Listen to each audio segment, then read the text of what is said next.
Hi, I'm Dr. Amy Robbins, and welcome to Life, Death, and the Space Between. So I'm not really sure how I came across this guest or how he came across me today, but his work is work that I've known for a long time. His movie, What Dreams May Come, which I botched a little bit when we talked about it at the beginning of the episode, is with Robin Williams and Cuba Gooding Jr., and it was about a woman who died by suicide and her experience trying to connect with her loved one on the other side of the veil. Steven's a famous Hollywood producer. He produced Bill and Ted's Excellent Adventure, She's Out of Control, Body of Evidence. He co-founded a Spiritual Cinema Circle, which was a monthly DVD distribution service that was an international success and interestingly was about spirituality. Then life imitated art, and his life became this search for his wife after she died across the veil. And this book is co-written by them. She's not embodied anymore, but she helped him write the book. And it's a beautiful love story. And we talk about connecting and how you can connect and how you can find your loved one once they've crossed over and what to do when you feel like you can't. And it's just a wonderful episode that I think you're all going to love. So with that, here is my interview with Steven Simon.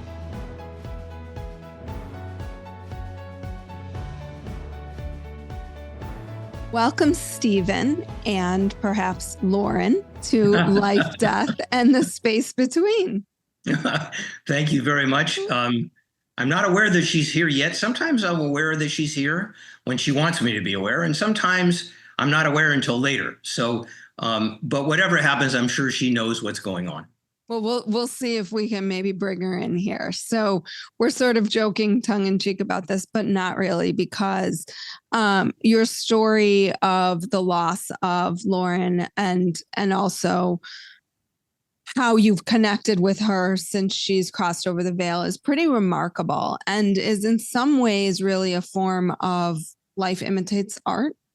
You were the true. Yeah, you were the producer of the movie, which I remember watching and being so enthralled by, probably because I didn't know at the time that this was a space that I was really interested in. But the movie is What Dreams May Come. If people remember it, it was with Robin Williams and Cuba Gooding Jr. And if I recall correctly, Robin had died by suicide and was kind of seeking through this like space of like heaven and hell and what happens after we die. And it was a very profound, deep movie. Thank you. And now your life has become sort of that. So can you tell us a little bit about your story and what happened and how? Absolutely. In Dreams, by the way, it's his wife that commits suicide. Oh, it was his wife. Robin is killed in a car accident, and he's told that she is in another place where he can't reach her. And okay. he literally goes on an odyssey to find her. But you're right. It is exactly life imitating art, imitating life, not just because of Dreams, which is about a husband and wife who actually in that film both go through the veil and have to find each other on the other side, but him searching for her.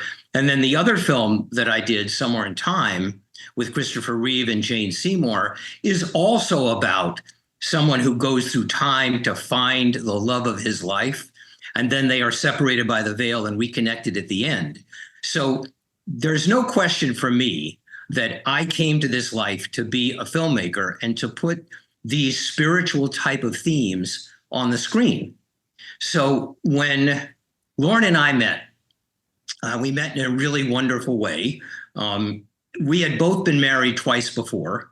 We both had children. We both had been through two very challenging, difficult marriages, had both determined that we would never, ever marry again. Mm. And I met Lauren because there was a theater in Oregon, in a small town called Gresham, that was doing a revival 5 years after Dreams came out.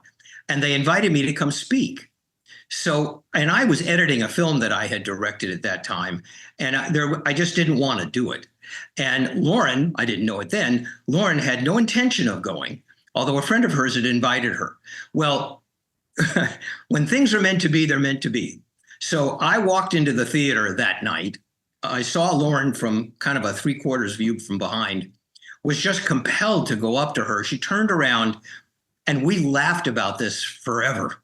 We looked at each other and we both thought the same thing at the same time. I found him. I found him at the time we were supposed to meet. And we realized that we had had so many lifetimes before. It was really extraordinary. And I found a way to be in touch with her through a mutual friend. And that began our relationship. And a little over 2 years later, we were married. And Lauren was is my best friend.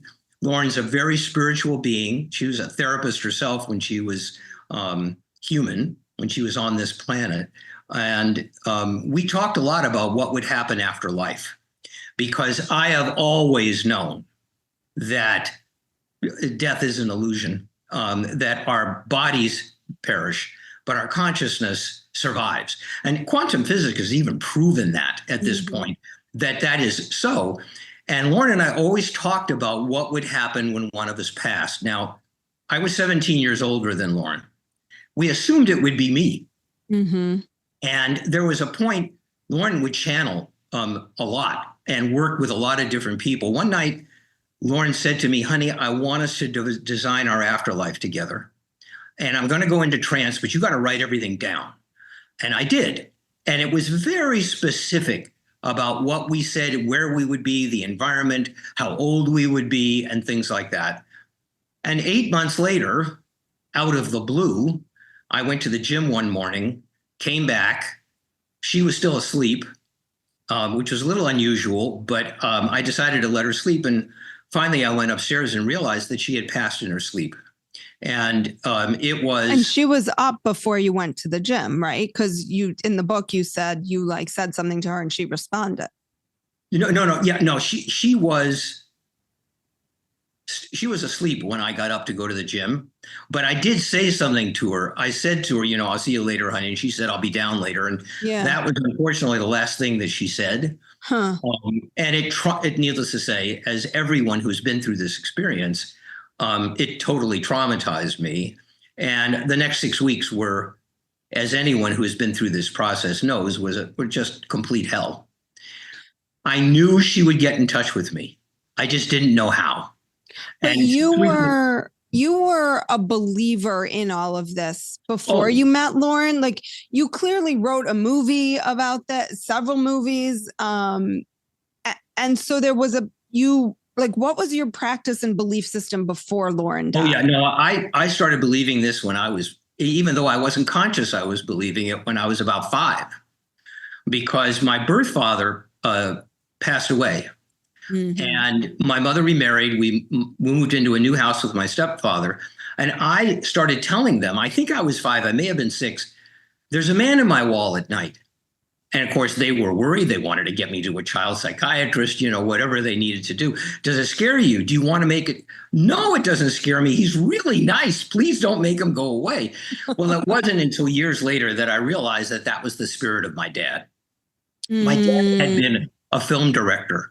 And writer and a producer in the big studio heydays of the 40s and the early 50s. So I kind of followed in his footsteps, but I was always attracted to movies like Lost Horizon, The Ghost and Mrs. Muir, certainly It's a Wonderful Life, movies that people consider to be fantasy or phenomenological. But I always felt, there's a reason for these movies. It's a part of our subconscious. And eventually I begged my way into the film industry, which is a longer story that we don't need to get into. But the very first thing I did was get in touch with this author who had written this book called Bid Time Return. And I said to him, I just got in the business, but I'm going to make this movie. Will you shake hands with me? I don't know how to produce movies yet, but I'll learn. And 3 years later, that became Somewhere in Time, which was my first film as a producer. So this has always been my practice, which you might call metaphysical, you might call spiritual. That which you think becomes your world, which we both believed was true and is true, not only when we're on this planet in this human life, but afterwards, because people often Amy asked me, well, what is it like on the other side? What does Lauren tell you? Because Lauren and I talk every day, every single day. There hasn't been a day since she first got in touch with me that we haven't communicated every day. And so I want you to answer that question, but I want to get to the talking. So maybe, I don't know, I don't want to lose, and I don't have a pen. Oh, here's a highlighter so I can write down the thread that I want to make sure to follow. So let me back up for a minute. So so Lauren dies, 6 weeks, you don't hear from her. Correct. You're very frustrated because you're probably like, come on, we've talked about this. Where are you? So take me through kind of that process. Those 6 weeks? Yeah. Well, not so much the 6 weeks, but when she wasn't coming through to you, what were you feeling, and how did she first start coming through to you? Okay. So I wasn't feeling much of anything other than great grief. I don't remember much of that time, to be honest with you. I don't remember a lot of the details. All I know is that I spent an enormous amount of time crying. I remember one night calling my dear friend Neil Donald Walsh, who wrote the Conversations with God books, and Neil is like my brother from another mother. And I remember I was crying so hard I couldn't speak. And Neil waited very patiently for me. And I finally said, Neil, I'm out of my mind with grief. And in his inimitable way, he said, good, Stephen, you need to be out of your mind now and in your heart. It helped enormously. So I was watching a television show that I had recorded, and the show was over. Lauren and I never watched the end credits or coming attractions of the next week because we didn't want to know. We wanted to be surprised. But I very, very specifically heard, and I want to specify that in a minute because I didn't hear it through my ears. Right. Clear audience. I heard Lauren say to me, honey, watch the end credits. And I was, what? And I was so taken aback, and it was so her. I did not hear her words in my ears because her body had been cremated. So I knew that I was not actually hearing her physical voice, but I felt it in my heart. In our book, we have a quote from a film that the heart is a mysterious organ. It plays by its own rules. It plays by feeling. And instinctively, I knew that was her.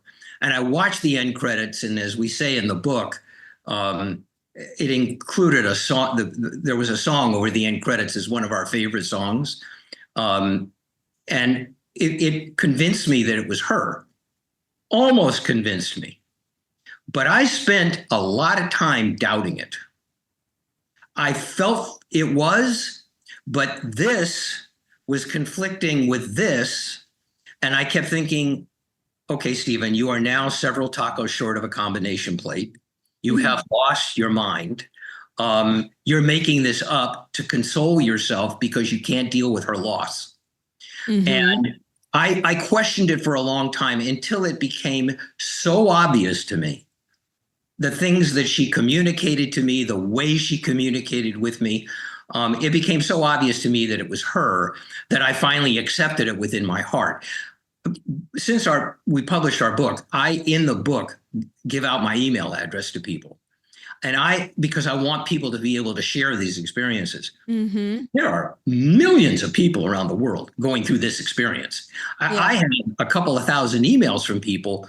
Last time I counted, it was 30 or 35 different countries that are having these conversations. And the reason we wrote the book is we wanted people to understand that they're not crazy, that this is a phenomenon. The veil is lifting. This communication is happening. And it's very reassuring and very loving. So anyway, that's how it all began with us. So what was in the credits? Do you remember the song, Oh, Girl, things are going to get easy. Things are going to get better. Someday we'll walk in the rays of a beautiful sun. That line, someday we'll walk in the rays of a beautiful sun, so reminded me of the vision that we had of our afterlife, where Lauren is now assuring me that is the life that she is living. So I immediately knew it was her because there was no way that anybody would have known that, and that it was real. It was it was on television. So Mm-hmm. that it began that way. I started making notes of all of our conversations because when I wasn't communicating with her, I was a complete mess. I had no concept of how to go on with her there and me here. It was horrible for me, and I didn't want to forget anything. So I wound up making all of these notes. And do you want me to get into how it became a book? We can get there, but I wanted to know, Okay. I'm curious what she says it looks like on the what happens on the other side, what she's told you, kind of what's waiting for all of us. So let's go with that. All right. Great question. Can't answer it. And here's why. It isn't what's waiting for all of us. It is a completely individual experience. That which you think becomes your world is true in life, and it's true in the afterlife. And this is why people have said, well, tell me what it's like. Tell me what it's like. And I can't tell you what it's going to be like for you. I don't know. It's going to be whatever you believe it's going to be. And this is something that Lauren and I have talked about a lot. Christians believe that they are going to heaven to be with God and to be with everyone who believes in Jesus. That's what they get. There are people who don't believe that. They have a different belief. Lauren and I have never actually specifically said what I'm about to say, and I'm only going to be I'm going to be a little bit still not filling in all the details because it's very personal. But Lauren and I designed where we would live, in what kind of a setting it would be, that our animals who had passed before were going to be with us, including our lab Lola, who was really Lauren's dog, but stayed with me for a couple of years and then rejoined Lauren. That the animals are there. I hear that from so many people that is part of their vision of their afterlife too. So it's really what you believe in your heart. And I've been asked, well, what if you don't believe anything? And I don't know the answer to that question. Maybe there is nothing. I actually don't know. There are things that Lauren cannot tell me or will not tell me. But I believe that it's more cannot tell me, because there are things that she has said to me, honey, when you're here, all of these things will seem like second nature to you, which they do now. You'll remember everything. But your human brain is only capable of grokking a certain amount. And there are things about the other side of the veil that our human brains can't really embrace the way they actually are. So that's basically what I know. She has work that she does on the other side of the veil. I know she works with individuals on the other side of the veil, and she works with individuals here too. I hear from people literally all the time, that people who have emailed me that I've established relationships with, who have said to me, oh my God, Lauren showed up. She showed up. I mean, I was having this issue. Lauren showed up. She's helped me with these things. Please send her my love. It is I can tell you, it takes some getting used to. It is an interesting way to live. Yeah. And, we have people in our family that think I am completely bonkers. That, I'm just making it up. I believe it myself, but I'm actually just making it up to comfort myself. And I say to people, that's fine. That's okay. It doesn't offend me. I know in my heart what's real for me and what's real for Lauren. And if other people don't believe that, I completely respect that. I don't consider myself a missionary in this. I'm not trying to convince anybody of anything. We wrote the book so that people who are having this experience could express it to someone, me and Lauren, because Lauren reads every single email, and have it be receptive so that they don't think they're crazy. And so many people have told me what a difference it's made in their lives to have somebody out there. I have had somewhat of a public profile because of the films that I've made that is willing to say this, but I'm not the only one. There are hundreds, if not thousands, of books on this subject matter by a whole bunch of other people.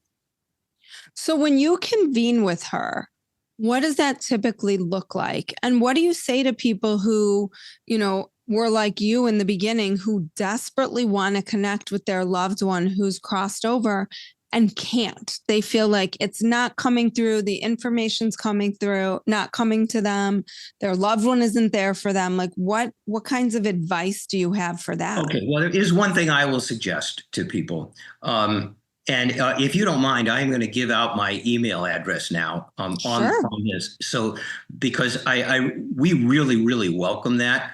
So you can reach me, Stephen, STEPHEN, at whatdreamshavecome.com.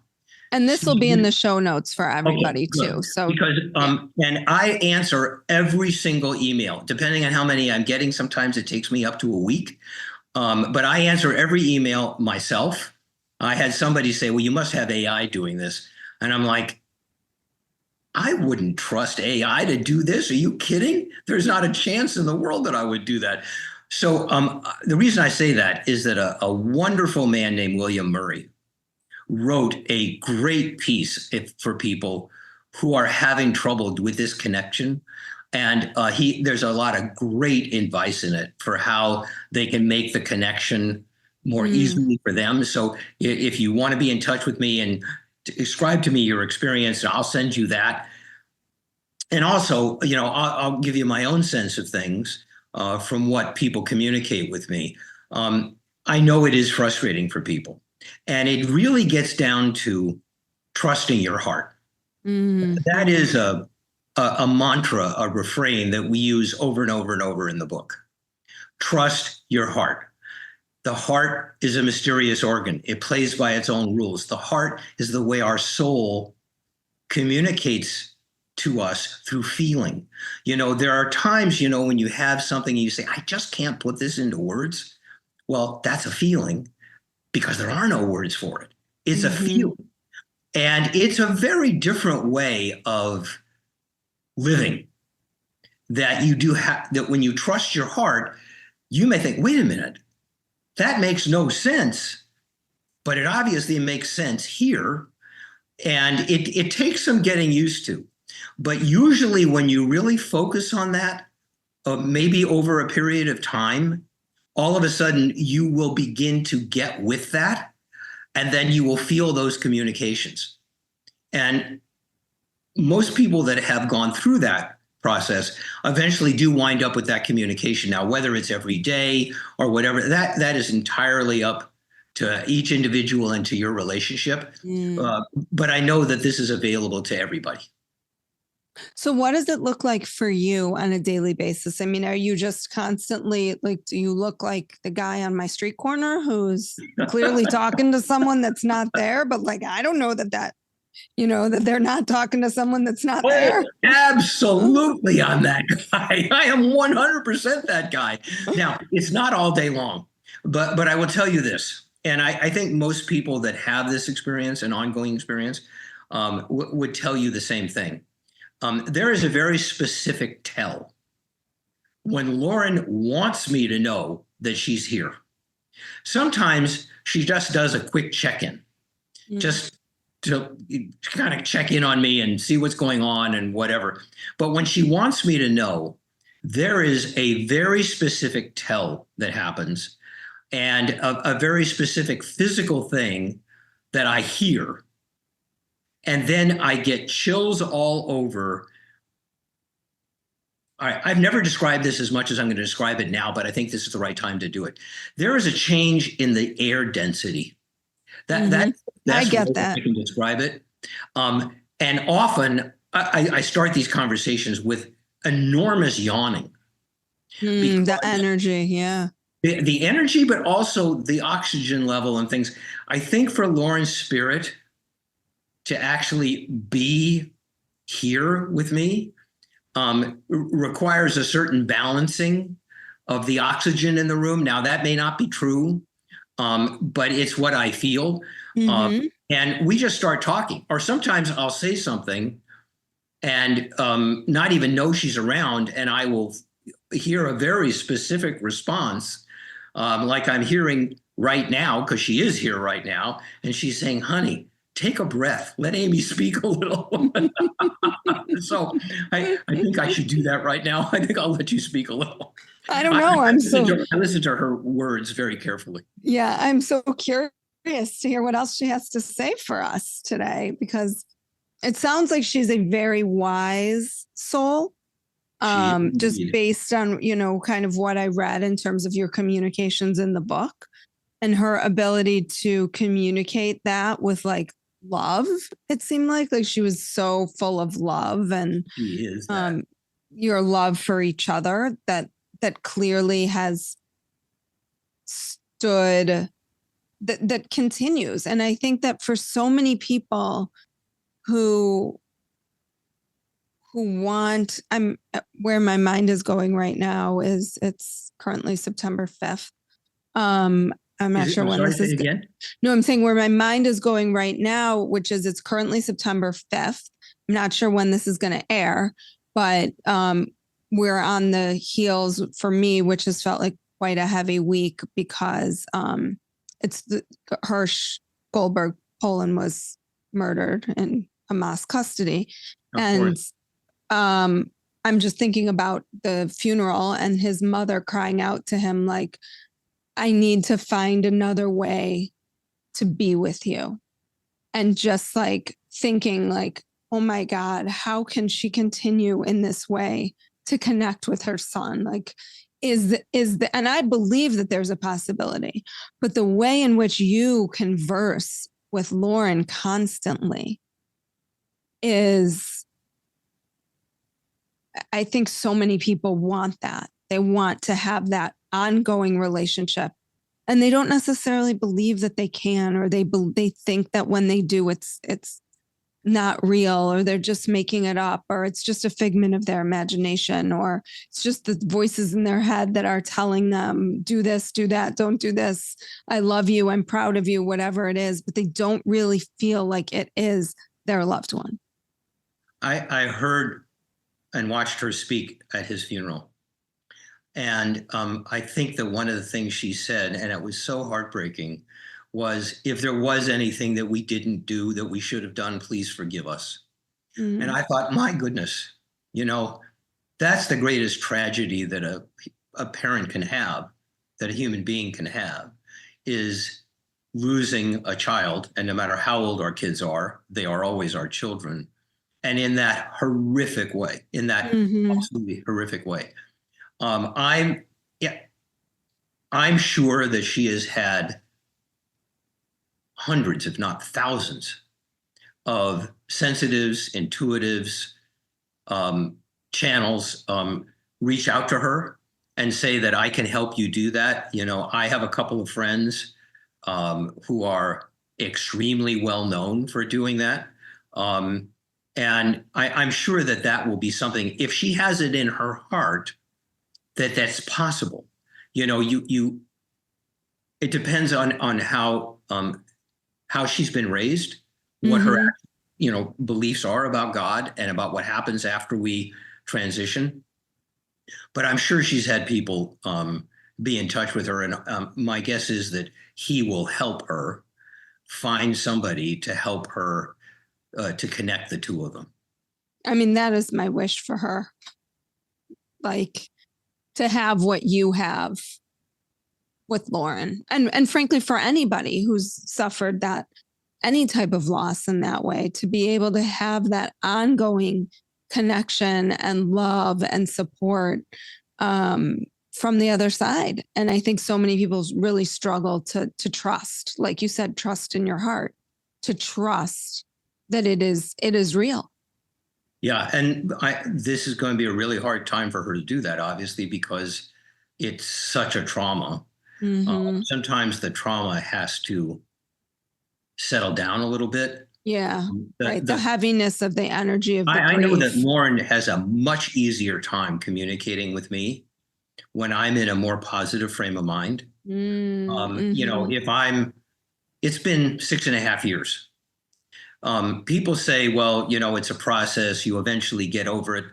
Forgive my French. Bullshit. Right. Bullshit. You never get over it. You never get over it. And why would you want to? Why in the world would you want to get over that kind of love? Mm-hmm. But you do learn to live with it. Mm-hmm. And that is what I'm not a therapist. You are. I am not an intuitive. I'm not a channel. I'm just a guy who's had this experience. Okay. But what I tell people is, look, be patient, be open in your heart, and know that eventually it will happen. Mm-hmm. But grief has to be felt, and it has to be expressed, and it has to be screamed out and shouted out and cried out. I've run against I run against some people that have said to me, "Boy, I'm so glad for you that you've let all your feelings out. I tried to just deny it and go back to work and stuff like that, and 6 months later, I couldn't get out of bed." Yeah. So it'll bite you. It'll find you. Yeah. Oh, you do, and listen, Amy, if I'm driving someplace and I just randomly are looking at this, people walking on the street, and I see a couple holding hands walking down the street, I sometimes have to pull over and start crying.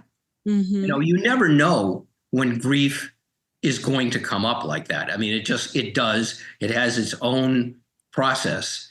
And then, you go back to your life and you move on with it. So, as I said, it's been 6.5 years now for me, and I still get very emotional about it. And I hope I always do. Mm-hmm. Your heart needs to be open. You need to be vulnerable. And you need to understand that there are going to be people in your life who aren't going to believe you if you do have that contact. And therefore, you need to communicate with people who will be empathetic with you and understand. Mm-hmm. Do your kids, I know you were a blended family, do they have a similar experience of being able to connect with her as well? One of them does, very directly. Mm-hmm. One of them has that from time to time. One of them still isn't really sure about it. And two of them are not in that frame of mind. Mm-hmm. Okay. Mm-hmm. So it varies. Mm-hmm. It varies. But the one who is very connected with Lauren, does have those experiences and has them all the time. And Lauren is around them, whether they're aware of it or not. She's always around them because, she loves them, and she has an infinite capacity for that. And Mm-hmm. the work she does with people, I know, is all about that. So, What Dreams May Come has a basis in what happens with people who take their own lives, and they have the experience they have afterwards, which is not impressed upon them. It's something that their soul actually leads them to. Other than that, people have the complete capacity to be in touch with whoever they want to be in touch with, as long as that person wants to be in touch with you. You can't have a communication unless it's mutual. Ouch, that would hurt. Yeah. But, right. And I have to tell you, I've heard from some people who have said to me, I don't think he or she, I don't think he or she wants this the same way I do. And I don't know if that's the case or not. So I just say, look, you have to determine that for yourself, because I don't know. But that may very well be true. Lauren and I talked about this so much, and it was so much a part of my work and so much a part of her work. And we were together 24/7. We both worked out of our house. We were never, ever, ever apart. So we were always talking about these kinds of things. And now I'm grateful that I'm living it. It's so beautiful, Stephen. And I'm enthralled by your story. I'm enthralled by this book, What Dreams Have Come. It's a co-written book by you and Lauren together. She guided you to writing it. If you've told us a little bit, but if people are interested in hearing more about you and your work, I mean, you're I feel like your soul is just such a kind, loving Thank you. soul. And I want people to be able to reach out to you and have their experiences validated as well. So any other places other than email, do you have a website or? Well, we have a website that basically will give you that email address, and it'll also give you the Amazon link to our book because we self-published the book. There was no way that any mainstream publisher or even Hay House or anyone was going to publish a book that was co-written by somebody on this side of the. And I was like, if Amazon won't give us that credit, then I'm not doing it on Amazon either. But they did. I'm not sure they know. So several people who've written like channeled books and things like that. I don't know that they. Yeah, I'm sorry. With that being said, people can get the book on Amazon. What Dreams Have Come, and I think we have almost 300 reviews there, and none of them. I think 5 of them for people that I know, and. I think people will find it very touching and emotional and hopefully supportive and inspiring. And you might have a friend that is going through this type of process that you might want to clue into it. But again, you can go to whatdreamshavecome.com, and that is our website that will also give you my email and also link you to Amazon. Well, thank you, Stephen, so much for your time today, for your warmth, for sharing your personal, beautiful story. And thank you, Lauren, for guiding from the other side and being a part of helping hopefully transform this universe that we are currently living in, this world, to bring more love. She's right here. She's smiling. She's standing right next to me, and she has her left hand on the back of my neck, which she always does in these situations. And I know she hears. I know she hears everybody. Thank you. Like what you heard today and want to hear more? Wondering what comes next and what it all means? Head over to Apple Podcast, Spotify, Stitcher, Google Play, or anywhere you get your podcasts and hit subscribe. Also, if you could take a minute to rate and review my podcast, I would really appreciate it.